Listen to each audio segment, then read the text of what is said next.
Hi, this is Cam Brower, and I want to personally thank you for listening. I've had the opportunity to interview a bunch of fascinating people and discuss many topics that would interest almost anyone. If you haven't had a chance to check out past shows, please be sure to check out Calvin Parker, Dean McMurray, Kevin Briggs, Stephen Myers, Bruce Cornett, and Jackie Cleaves. I hope these guests absolutely blow you away like they did me. I also want to ask you to please subscribe to the podcast on iTunes or wherever you are listening and hit those like buttons and also leave a comment. You do that and it makes it so much easier for others to find me. It also helps me produce more content and find even more amazing guests. Please message me or email me your guest suggestions. You can find my email address at my website, www.myalienlifepodcast.com. My Alien Life is now on YouTube, and you can enjoy each show on your TV or mobile device. Tonight, my guest is anthropologist and author Dr. Richard Currier. Thank you for listening to My Alien Life. I occasionally think how quickly our differences worldwide would vanish if we were facing an alien threat from outside this world. And yet, I ask you, is not an alien force already among us? My Alien Life is recorded live from atop the Northern Rocky Mountains and is available on Spotify, Stitcher, iTunes, and everywhere fine podcasts are found. My website is at www.myalienlifepodcast.com. There you will find my email address, all previously recorded shows, and more. I am Cameron Brower. This is My Alien Life, and the podcast starts right now. My Alien Life Podcast.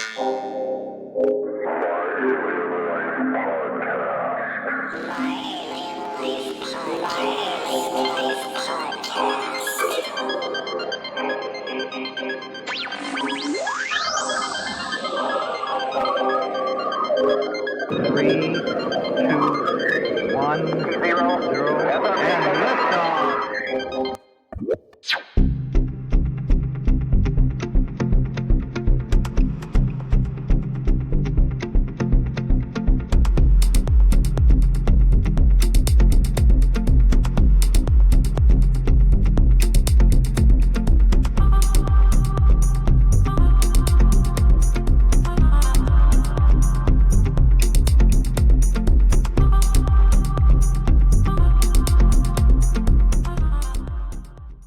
Dr. Richard Currier is my guest tonight. Dr. Currier is an author and anthropologist, and he writes about contemporary society, the history of technology, primate social behavior, and Greek island cultures. And tonight, I'm hoping I can get him to talk about aliens. However, I have a passionate for anthropology, sir, and I do feel very fortunate to have you here tonight. Thank you very much, and welcome. Well, thank you very much, Cam, for inviting me, and it's a pleasure to be on your program.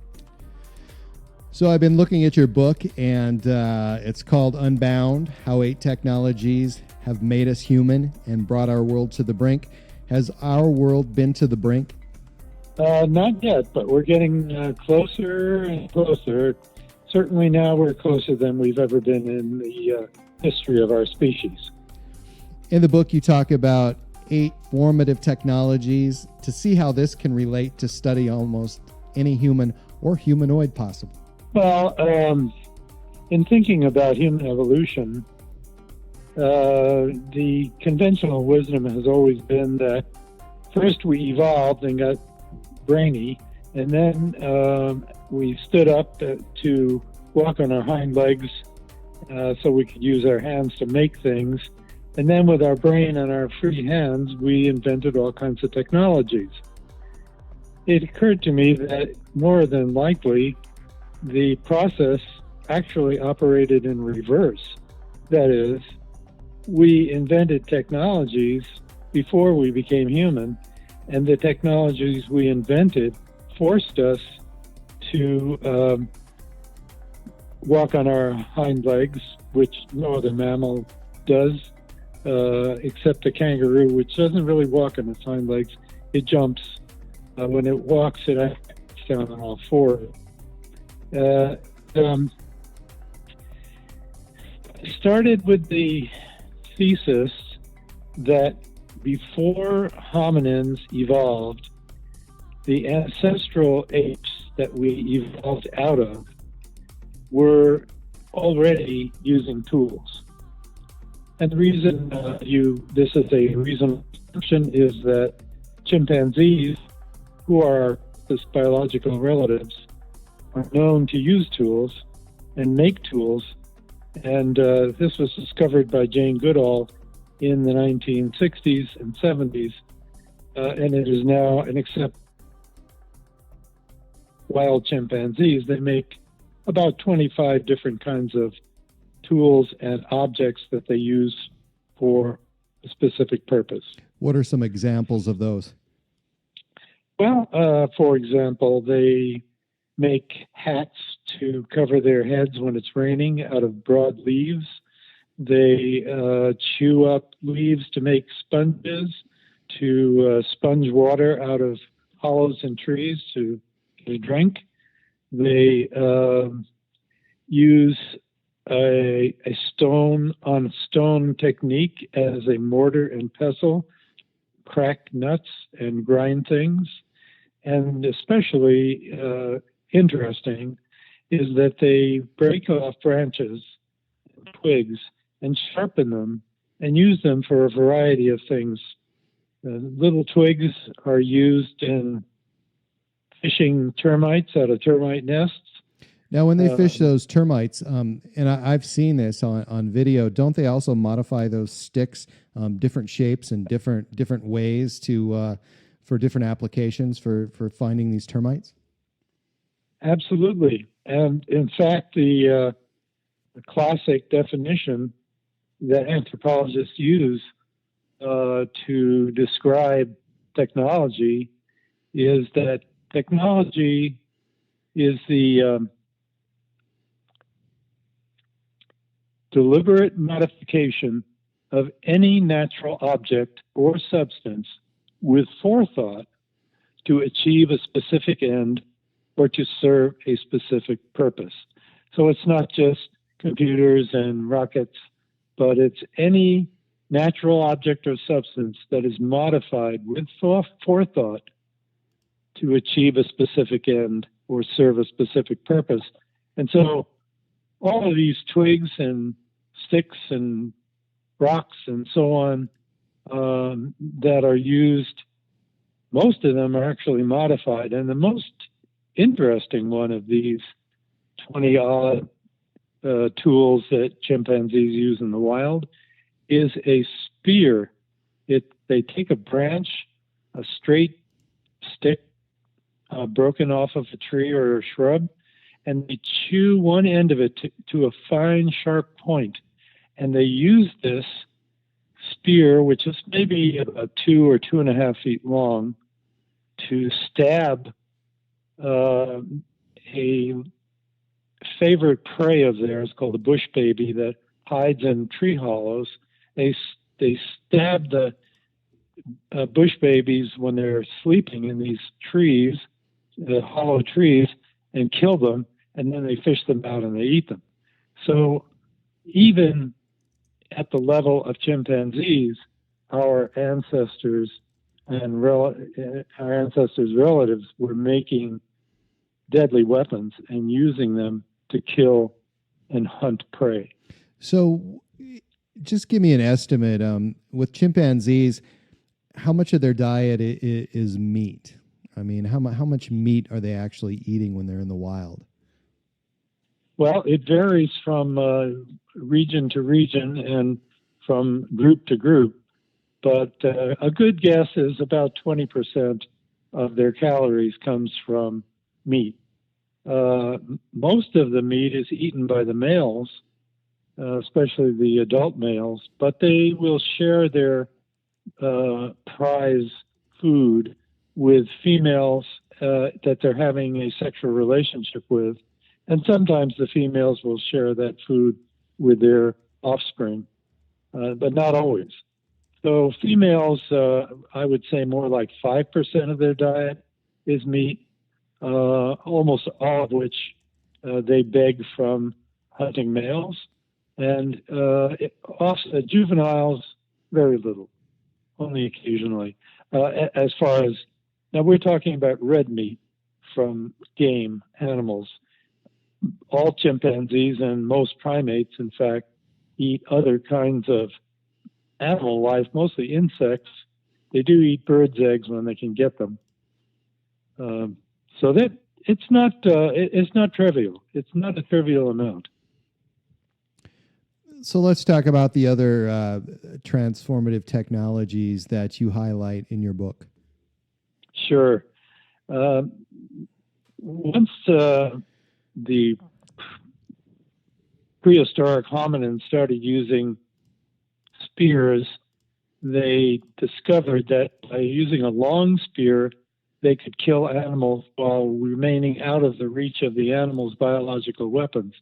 So, for example, a predator like a jaguar or a leopard can't claw you to death if you got it impaled on the end of a spear that's 8 feet long, because it can't reach you. It can't bite you. And this required increasing use of the hind limbs for locomotion, and I believe led to the famous upright posture and upright locomotion that's characteristic of humans. And then once humans were walking about and running on their hind legs, it made it easy for them to carry burning branches. And we know that in the period in Africa when there was the most rapid evolution of hominins, there were a lot of fires that were started by lightning. Well, our prehistoric ancestors learned to pick up burning branches from these fires and carry them into a cave. And by carrying them into a cave and filling the cave with smoke, they were able to drive out the other animals that like to live in caves, such as bears, snakes, the big cats, and so forth, and take over the caves for themselves. And this is how we became cave people, by using fire. The other really important thing about the control of fire, and there's evidence that fire was in use well before 1 million years ago, long before the human brain was its present size. In fact, it was only slightly larger than the brain of a chimpanzee 1 million years ago. But fire made it possible to cook food. And this was a big game changer in human evolution, because cooked food requires vastly less energy to digest than raw food. In fact, humans who have tried to live on nothing but raw food and avoid cooked food altogether have actually lost so much weight that they were in danger of starving themselves to death, because it actually takes humans too much energy to digest raw food.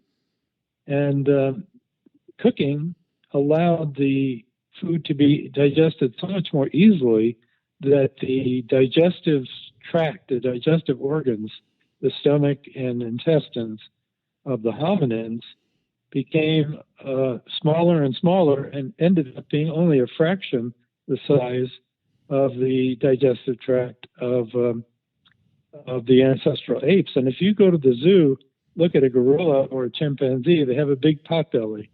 And the reason they have a big pot belly is that they have a lot more guts required to digest all the raw food, because they eat nothing but raw food.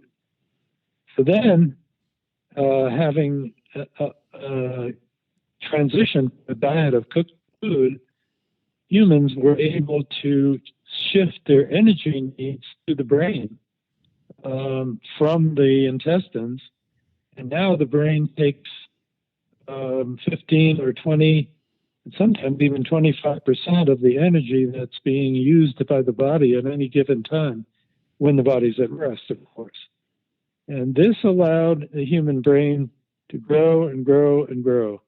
And this is why the human brain is triple the size of the chimpanzee brain, because we can devote a lot of blood and a lot of energy to brain functions that were previously diverted to digestive functions.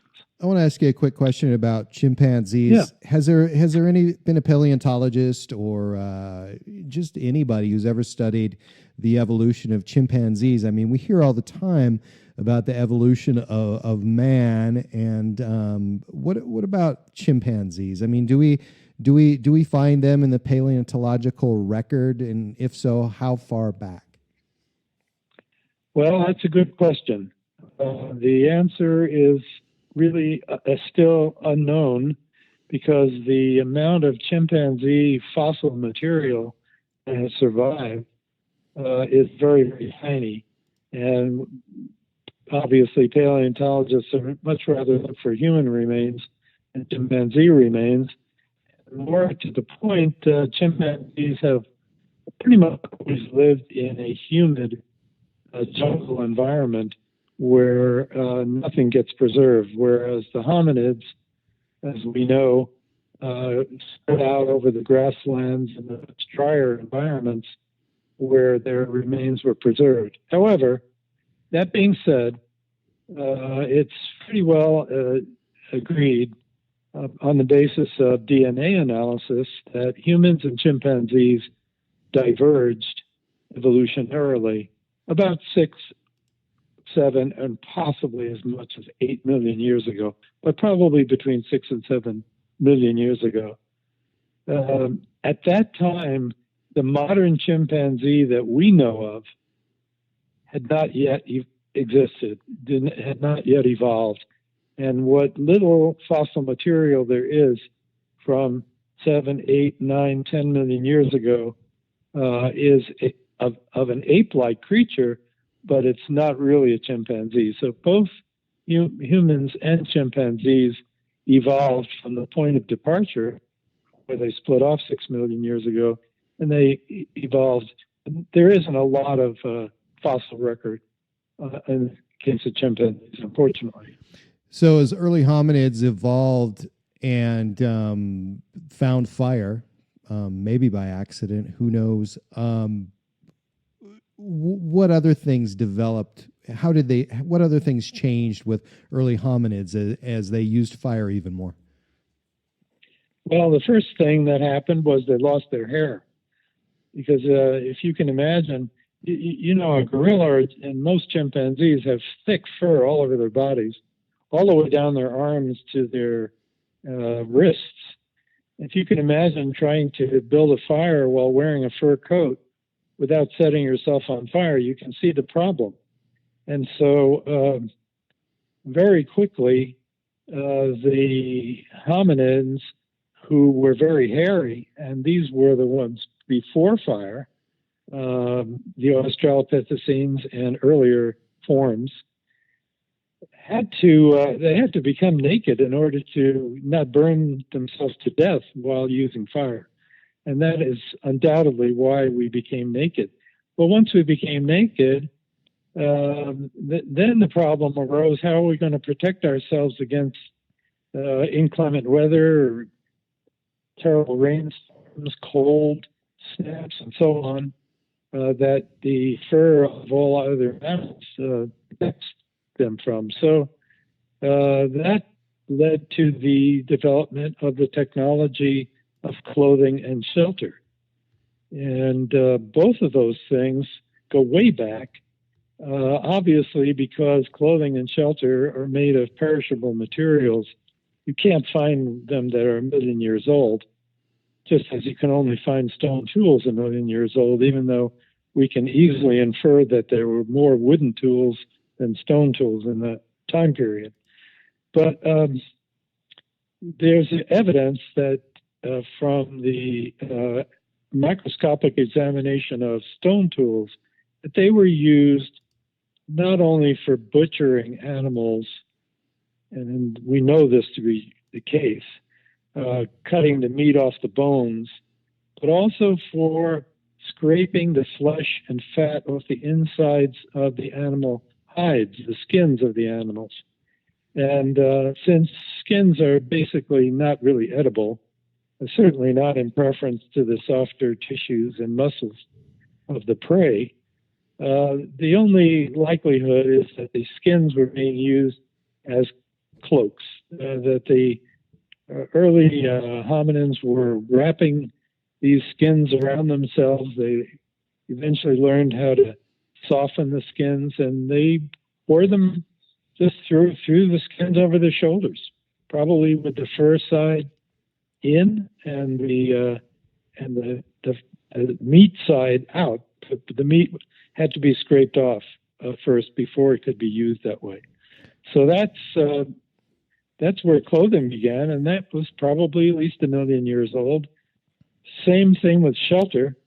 We don't have evidence of shelters that are much older than 300 to 400,000 years, but because we know that hominins, prehistoric hominins, migrated away from the forests and out into the grasslands, sometimes thousands of miles into the grasslands, more than 500,000 years ago, 800, 900,000 years ago, we know that they had to, they almost certainly built shelters for themselves, because having lived in caves and being naked, they had to have some kind of a roof over their heads. They couldn't just live out in the open, especially not young juveniles and infants. So the oldest evidence of shelters is about 350,000 years, where they found rocks placed in circles that were almost certainly used to hold down the outer edges of grass shacks or thatch-roofed huts or some kind of artificially made shelters. And clothing and shelter allowed humanity to migrate out of the tropics, out of Africa, into Europe, into Asia, all the way to China, and all the way to Australia and New Zealand before modern times. So why would they migrate then? I mean, you would think that the population would be, well, maybe not be an issue, because a lot of migration occurs because of overpopulation. Why would they migrate then? Probably in search of game. The grasslands are full of wild game, big, meaty, delicious red meat that is much harder to find in the tropical jungles, and much easier to spot from a distance, easier to pursue. And by that time, less than 1 million years ago, stone tools had reached a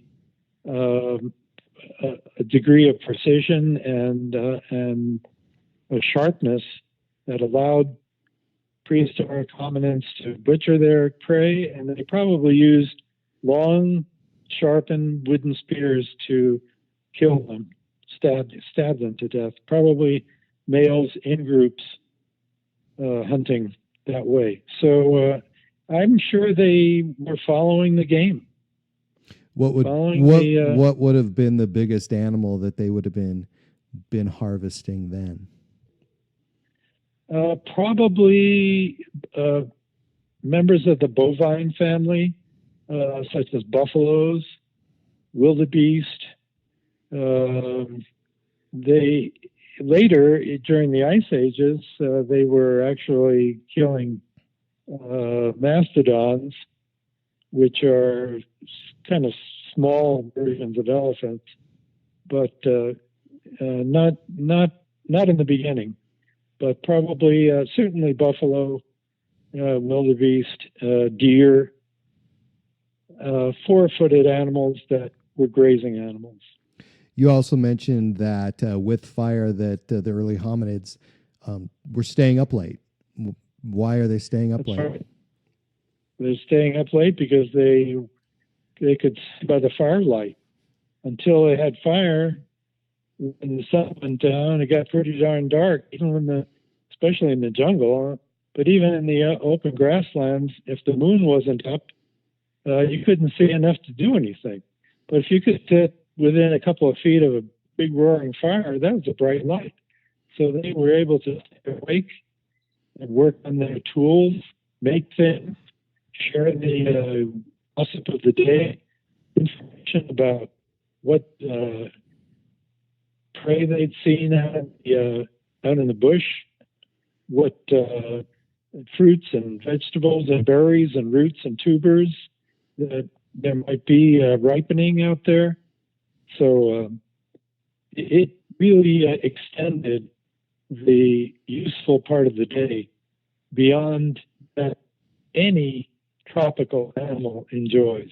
What about no tropical animal? What about personal Yeah, interaction and how they interacted with each other, with staying up late and having fire? Would that change? I mean, how they actually spent time together? It did change, and what made the biggest change was that they weren't actually out hunting or gathering. They were in the campsite, gathered around the fire. And so because they weren't busily doing anything else, or perhaps working with their hands but not moving, they started to communicate. And this is probably why hominids invented language, which almost certainly was in use before modern humans, Homo sapiens, evolved. Because there they are, they're sitting there, they want to hear about what happened during the day, and so they probably started using language at that time. So after fire, what comes next? I mean, we could go almost after anywhere fire, with which was, so the first transformative technology was spears and digging sticks. The second was fire. The third was clothing and shelter. The fourth was language or symbolic communication. And this was not only spoken language, but probably symbols drawn in the dirt to imitate things like animal tracks. Most predators track their prey through smell and to sound, not much through sight. Primates coming down from the trees, they depend on sight more than any other sense. And certainly our ancestors did. So they learned to track game by finding their spoor, their paw prints in the dirt and so forth, tufts of hair stuck onto trees. And that so the symbolic communication was not only spoken language, but was some kind of sign language, maybe using their fingers to make signs, maybe drawing signs in the dirt. And the fact that people started developing language opened up a whole Pandora's box of possibilities, which led very quickly to the fifth transformative technology, which was agriculture. And the reason that it was language that made agriculture possible is that language can express things that happen in the future. It can express things that unfold over time. And if you're going to grow crops, you need to know how the crops are planted, what you do to weed them, to fertilize them, to nourish them, to protect them, to harvest them when they're ripe, to prepare them for storage, to store them. And so there's a whole long span of time that could go on for at least a whole year for almost all kinds of crops. In order to be successful at agriculture, you got to know all the steps. Well, you can't explain a sequence of events unless you have some kind of language. And that is what really separates humans from other animals, is their ability to understand the passage of time and predict events into the future. And here's where we're getting near to your subject of extraterrestrial civilization or extraterrestrial life, because certainly the Earth is not the oldest planet in the galaxy, and we're only one of literally billions of galaxies. So there's countless stars and 10 times that many probably planets. And out of all of these, I'm sure that life forms evolved in other places in the universe. So with the use of symbolism and the ability to project into the future, now we come into modern ways of thinking. So I think that what's really important here is that these early hominids, the way they evolved, and we're just talking about the simple mechanism. It's not that simple, but natural selection. I mean, we turned out to have 5 fingers and 5 toes and whatever else, and we're very, very specialized. And just as you describe, there's this whole sequence of events that made us us. So, I'm certain that it could have turned out another way. We could have turned out some other way. I mean, just because of other circumstances, or if there was some sort of geographical difference in the planet than we have now. So I don't want to talk too much right at this moment about extraterrestrials, but the notion to me that extraterrestrials would look so much like us but evolve on a different planet, I mean, I have a hard time with that part. Well, I didn't say they would look like us. No, I know, but but that's the thought there, and that would be a most remarkable coincidence. And I think that we're basing so much of that speculation on what we know, and what do we know best? We know ourselves better than really anything. That's right. On the other hand, we shouldn't go too far in imagining that life in other parts of the universe is completely different from our own forms of life. In the medieval times, before the world was explored by sailing ships, Europeans, and for that matter, other civilizations, Chinese and so forth, believed that beyond the reach of sailing ships, there were all kinds of weird monsters who, people with one eye and, flying snakes and all kinds of things that were radically different from the life forms that they knew. But lo and behold, when in the Renaissance and the development of ocean-going boats and sailing ships, people went to the far corners of the earth and they found more animals, more birds, more snakes, and even more humans, very much like the ones that they knew at home. So, and I would think that finding new humans had to seem very alien at the time. So you're you're talking about symbolic communication and music, art, and language, and how that was developed. But in your book, you also talk about ethnicity. That's really interesting to me. Where did that come from? How did that happen? Well, that's one of the $64,000 questions. My guess is that it came about as a result of the development of language, because every language, even though humans have a natural desire to speak, every language is different, and every language has to be learned, and it has to be learned over a period of years from your parents and the other people in your little society. Well, as we know, every language, where people are separated by more than 500 or 1,000 years, their languages drift in unpredictable ways, and they become unintelligible to each other. So the use of language created little pockets of people, little groups of people who could speak to each other, but not speak to people in other geographical areas that they were separated from. Were they isolated before that, though? Was there some geographic isolation and they developed? Yes. Okay. Yes. Geographic isolation began before humans existed. It exists among apes and prehistoric and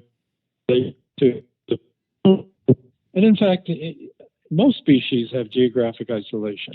Even birds on one side of a mountain may have different songs from the same species living on the other side of a mountain. So that's not unusual. That's a normal biological fact.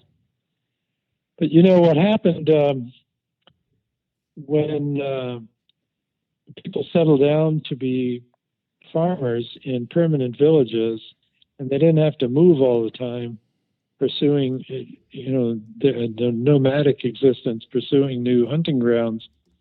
They began to learn how to communicate with other groups that were far away, even groups that didn't speak the same language. And so we have what I call the technologies of interaction, ways that people could travel and communicate across distances and even across time.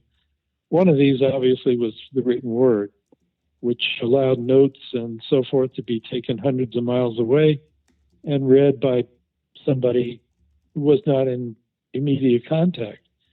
Same thing with ships and boats that traveled along the river valleys and eventually out to sea.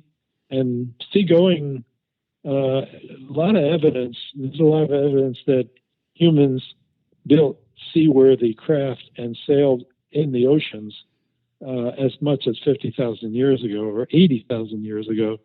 So it isn't just in modern times. But anyway. How much different were we 80,000 years ago? Biologically, we were maybe a little different, maybe a little more like Neanderthals, whatever that is. Sloping foreheads, not so much jutting chins, large noses, large eyebrow ridges. But by 40, 50,000 years ago, a skeleton of 50,000 years is pretty much indistinguishable from a modern skeleton. And if you wouldn't take into account the aging of the bone itself and the chemical changes in the bone over time, but just the shapes of the bones, you couldn't really tell whether it was a person who died last year or a person who died 50,000 years ago. So we assume that held true for most other things, the brain certainly, and probably just about everything. Did technology make us smarter? Did it turn us into learning machines, and it was just a snowball effect, made us smarter? Well, technology affected evolution, and the technologies that occurred in human evolution definitely made the human brain grow larger. So it tripled in size over the last million years. That's never happened in any life form on Earth, as far as we know. And it's certainly the biggest brain compared to the body mass of any animal or bird. As far as being smart, well, I know that's a relative term. I'm sorry I used that one. Yeah, well, no, that's all right.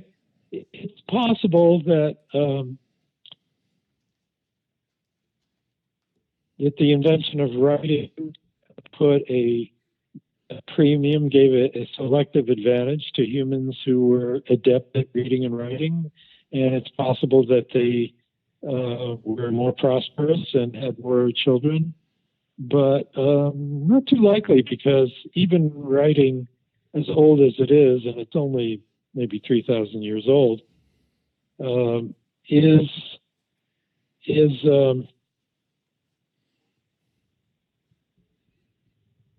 something that only a very small percentage of any given population was doing until the Industrial Revolution. Most, like 95% of people didn't know how to read and write. Even kings and queens in the Renaissance times didn't know how to read and write. So it's not very much time for evolving. I don't think we're a whole lot smarter than humans were 10,000 years ago. I think we're pretty much on a par. Agriculture gave us the ability to, create our own food essentially and store it. Yeah, exactly. So when we're storing food, I mean, that would seem to me to be a game changer. So being able to store food, were we also able and to start trading food? What did that look like back then? Not what did it look like, but you know what I mean? It changed things. Oh, yeah. Well, for one thing, it stimulated transportation and trade across huge distances.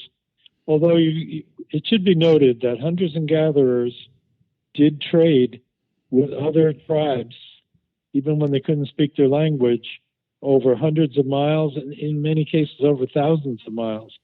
There are many documented cases of, for example, jade that was mined in Central America being traded all the way up into North America for 4,000 or 5,000 mile distances from where it originated. But the food thing was a game changer in many, many ways. Chiefly, it allowed humans to give up the nomadic wandering life. And it also was the beginning point of humans transforming the natural environment and converting it into something for human use, which is still going on today. And in fact, is probably the biggest threat to our planetary environment in general of any of the threats, is that we are just chopping down all the forests and all the wilderness areas and converting everything into farmland or tree farms or whatever, and in the process wiping out hundreds and thousands of species of plants and animals. So that's not too smart. So biodiversity, that's hugely important. Yeah. Yes, it is. And wherever human beings take over the territory, biodiversity goes down to practically nothing. I mean, thousands and hundreds of thousands of acres of wheat, soybeans, corn. There's only one basic species that's growing in those huge areas where there used to be thousands of species in a single acre. So that's a concern. That's definitely a concern. So once we have agriculture, we're going to be looking or needing a way to transport that. Yeah, and that's where shipbuilding comes in. That's where they domesticated the horse, which was originally used as a game animal for food. And in fact, it was domesticated originally to raise for food in snowy areas where cattle can't go through the snow to eat, whereas horses can push their way through the snow and eat the grass under the snow. So horses, horseback riding, wagons, the wheel, all that kind of thing, all these ways of transporting people and goods over large distances and doing it on a regular basis became important. And that's what I refer to as the sixth technologies of interaction. And just for the heck of it, to round out the 8 technologies, the next technologies of interaction began and quickly led to the development of civilization. About 4,000 or 5,000 years ago, civilizations increased in complexity and they spread all over the world, but they didn't really change in their basic character until the Middle Ages, when the Northern Europeans invented precision machinery. And because if you think about it, you can't make a gasoline engine with a hammer and an anvil. You can't make a gear with a hammer and an anvil. You need machines that make machines, or machine tools. And so to make a perfectly round piston, or a perfectly round cylinder, or a perfectly round cannon bore, or a perfectly round rifle bore, or a perfectly round ball bearing, or a perfectly flat printing press that prints a whole page exactly at the same pressure. So precision machinery was what changed the human potential again, beginning in the 1400s and culminating in around 1800 when industrial revolution pretty much became worldwide.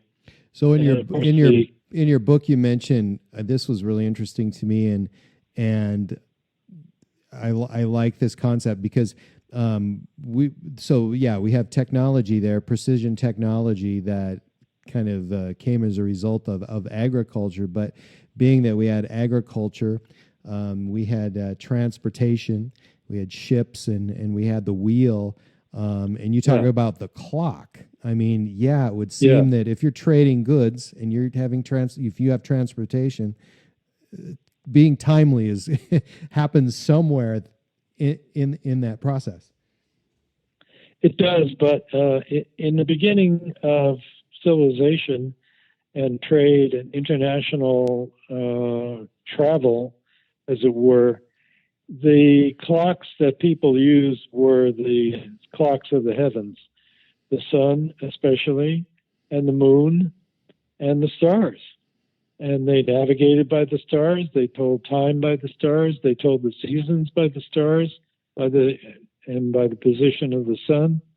And of course, they kept a calendar based on the moon, even among tribal people who had no civilization. So all of these ways of using the heavens to judge time were well in use and well established. What happened with the clocks was that for thousands of years, people had tried to use things like hourglasses. Well, if you use an hourglass, the sand runs out, it takes an hour, and then what? So that's 1 hour. But you'd have to have 24 hourglasses to keep track of just a single day. And then at the end of that, you need to turn all the hourglasses over again. It's just not practical. Same thing with sundials. Sundials are great in telling the time of day, except when the clouds come in and then there's no sun, and then you don't see any shadow. Same thing with incense, which they used to burn in these long wicks that would take sometimes days to burn all the way through, and they kept time that way. But in Europe, the medieval people were very religious, and they had to say the prayers at specific times a day.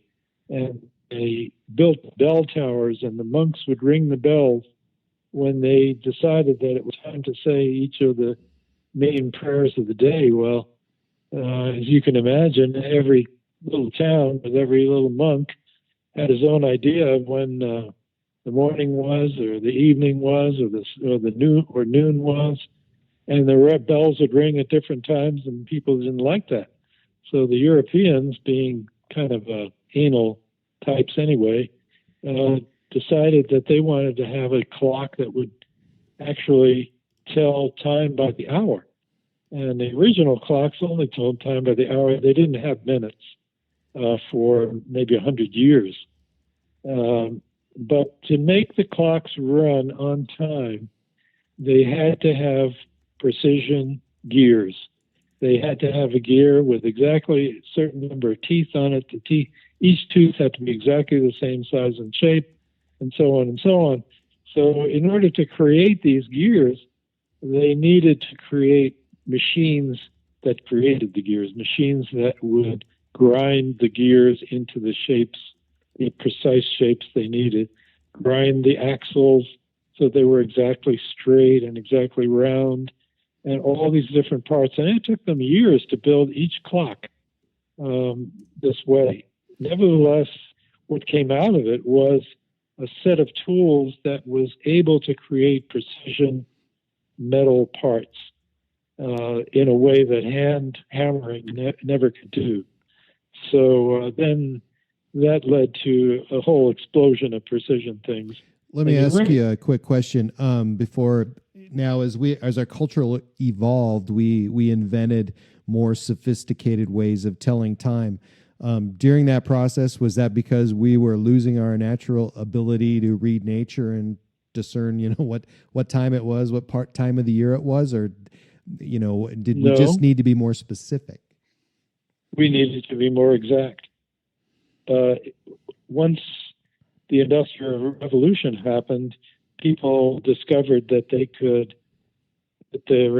clocks that they had that were getting smaller and smaller and they could carry around with them were accurate enough so they could say, well, I'll meet you at 3 o'clock by the water fountain, and you could actually go there and expect to see your partner within a few minutes.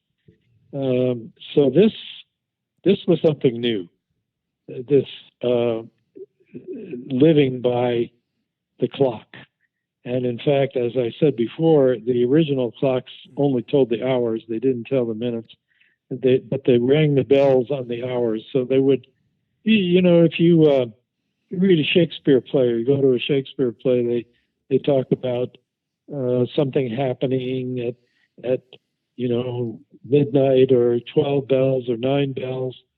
So when it went on for 200 or 300 years that people in Europe living in these medieval towns would hear these bells being rung all throughout the day and the night, and they would get used to the idea of a certain time of day. And then later they added 60 minutes and they added a second hand, and now we're down to the digital world, which is measured in nanoseconds. So why is that? Why do we need more? We just need more, it seems, and with more comes more problems. That's true, but also more possibilities.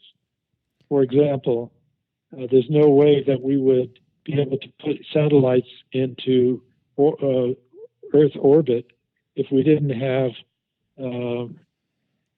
rockets that fired exactly on time and burned for a certain number of seconds or fractions of a second in a certain direction and then burned again and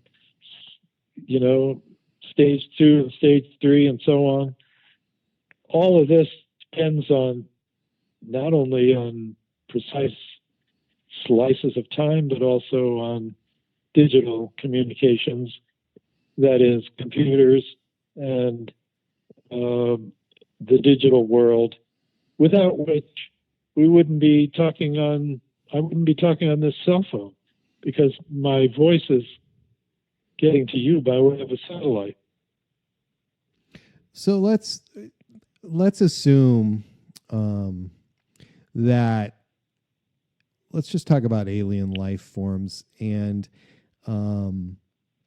if they're reported as they're reported, and they are as such, or a bipedal human-like organism that can speak or communicate telepathically in an Earth language. Anthropologists have studied civilizations that have been gone from this world for a very, very long time. Anthropologists have also studied species that have left us very little evidence. Knowing what we know, can we use an anthropological study or method to study a culture that isn't even from this world, but resembles us in many ways and has left zero evidence? Well, first of all, I agree with your earlier statement that extraterrestrial life is unlikely to be in the shape of a two-legged monkey with five fingers and so on. It's probably going to be something else that isn't so close an imitation of humanity. But to your question about studying other cultures, you can't study another culture unless you can observe it. And my guess is that our culture is being observed is more, well, certainly our culture is much more likely to be observed by an alien culture that is older and more advanced than ours, because we haven't observed any extraterrestrial cultures at all.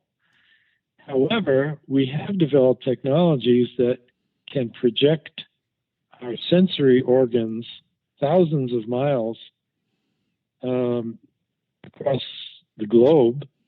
We've got people sitting in military bases in Florida controlling drones that are flying in the Middle East, and they're watching the cameras on those drones in real time, and they're controlling them in real time, even though they're thousands of miles away. So if we have just begun to do that and kind of thing in the last few decades, then certainly a civilization that's tens of thousands of years older than ours and that much more advanced than ours in its technology would be able to probably observe us from a long way away. And, we know so little about the universe. Our nearest planetary companion, the moon, which is practically on top of us in terms of galactic space, we just discovered a mass of dense material in the south pole of the moon, several times the size of the largest Hawaiian island. And we don't know what it is. It's about 100 miles below the surface, and they say they think it's made of iron and nickel, but they don't know. But they're basing that on the measurement of its mass. But that's only been discovered in the last few weeks. So there's so many things out there that we haven't even begun to observe. Well, to make a long story short, we're not observing intergalactic cultures anytime soon. We're going to be lucky if we can observe at close range the surface of the moon and Mars, let alone the other planets in our solar system who don't really have surfaces like the gas giants, where they're just covered with frozen liquid methane and stuff like that. So we're just beginning the very, very primitive beginnings of reaching out beyond the Earth into the nearest spatial objects. So I don't believe we're going to be observing any other extraterrestrial life forms. On the other hand, I think it's more than likely that they are already observing us and probably have been observing us for many thousands of years. We have this ability to change our environment now, and to change what we do and our role on this planet, and possibly survive a little bit longer because of how we modify just a small portion of the world that where we're going to exist. Why do we have such, or some of us have such a desire to seek out other worlds and other organisms when we're not really that successful in modifying our own world in a way that would perpetuate it indefinitely? Well, I would say it's because we descended from ancestors who were curious and who went out and sought new worlds. You know, the prehistoric hominids of 1 million years ago who stuck around in equatorial Africa, they were wiped out by superior forms of humans that had gone migrating and in thousands of miles across the grasslands into Asia and the Far East, and probably migrated back into Africa too from other parts of the world. And I would guess that those Prehistoric people who stuck around and didn't go anywhere and didn't look beyond the horizon for new worlds and new game and new plant life and new tribes and new adventures were the ones who didn't survive, and that the ones who were the adventurous ones are the ancestors of modern people today. In the distant future, go ahead. I'm sorry. It's in our DNA. It's in our DNA to wander, to seek out the new, and to not be satisfied with the status quo. I think so. In the distant future, probably not the near future, are other planets a viable plan B for Earthlings? Not in my view. Why is that? Now, well, the reason I don't believe that is because the environment of other planets is so incredibly toxic to our species. I mean, we are the product of Earth, the Earth's biosphere. Our every cell in our body, every molecule, is something that came out of the natural world. We need to breathe oxygen. We need a certain amount of air pressure. We need a certain amount of sunlight. We need light. We need a rhythm, a circadian rhythm of night and day. In the last chapter of my book, I speculate what it would be like to live on other planets, and people like Elon Musk, who aren't anthropologists and don't know anything about biology, are talking glibly about human beings colonizing Mars and other places. Well, Mars is, as cold, is vastly colder than the coldest point in Antarctica. And Mars has 5% of the atmosphere that the Earth has. And it has almost zero oxygen because all the oxygen on Mars is locked up in rust-colored iron oxide, which is why Mars is red. So the Martian atmosphere is mostly carbon dioxide, but there's hardly any of it. And the temperature ranges from maybe 100 degrees Fahrenheit to 150 degrees below zero Fahrenheit, just in the course of a few days. And then lastly, Mars has dust storms that are so big they envelop the entire planet, mostly blotting out the sun, and last for sometimes 2 or 3 months at a time. So how could you possibly want to live in an environment like that? You'd have to live inside of a metal fuselage, a tube. You'd have to burrow underground, live in a mine.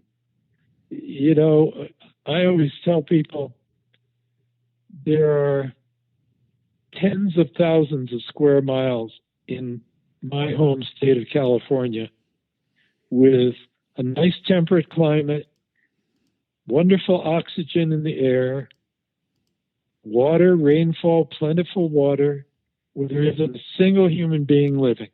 You fly from Los Angeles to San Francisco, and you fly over, or you fly from San Francisco to Portland, Oregon. You fly over miles and miles and miles, hundreds of miles of uninhabited mountains where there's hardly anybody living.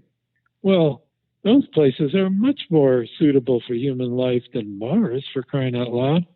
And lastly, and this is, again, a problem that somehow will have to be solved, when you take the human body out of the Earth's environment and put it in space or on another planet, it's bombarded with solar radiation and intergalactic radiation that it breaks down the blood cells, the tissues, the bone marrow, and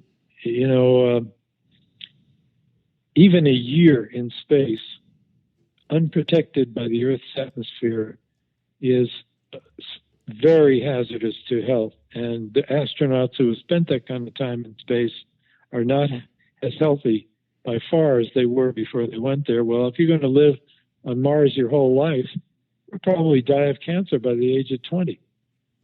So these are the reasons why I think it's important to realize that while we can observe extraterrestrial space, living in it and it is a big problem, and colonizing it is something that, with our present technology and our present scientific knowledge, is impossible.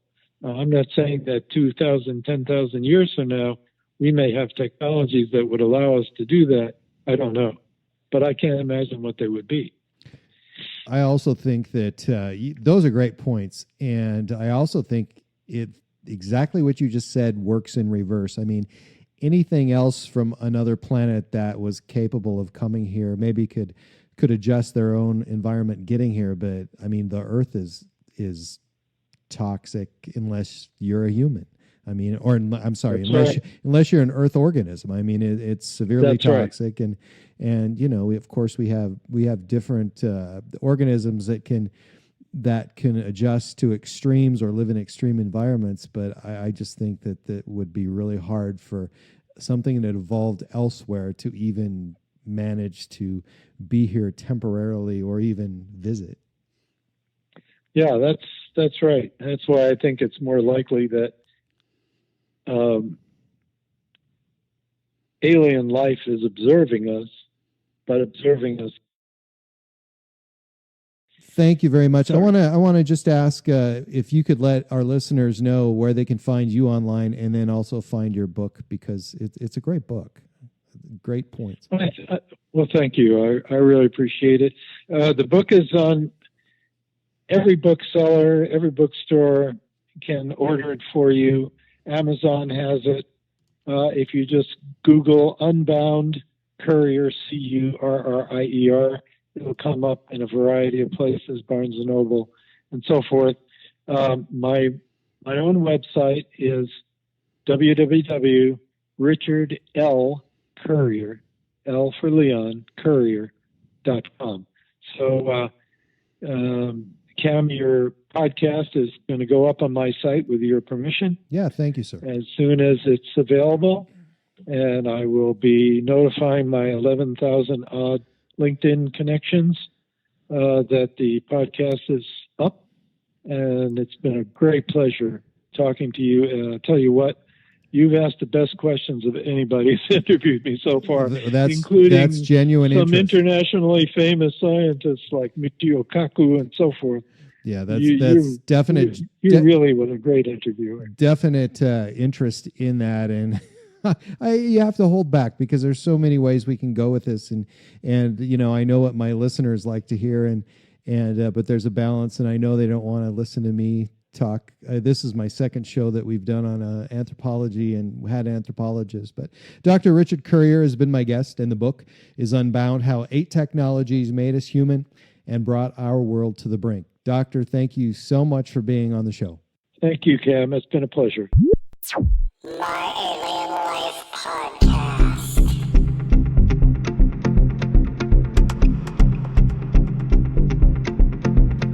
You can find my website at www.myalienlifepodcast.com, and please subscribe to my latest downloads at iTunes, Spotify, Stitcher, and at podbean.com. And please follow me and like me on Facebook and Twitter.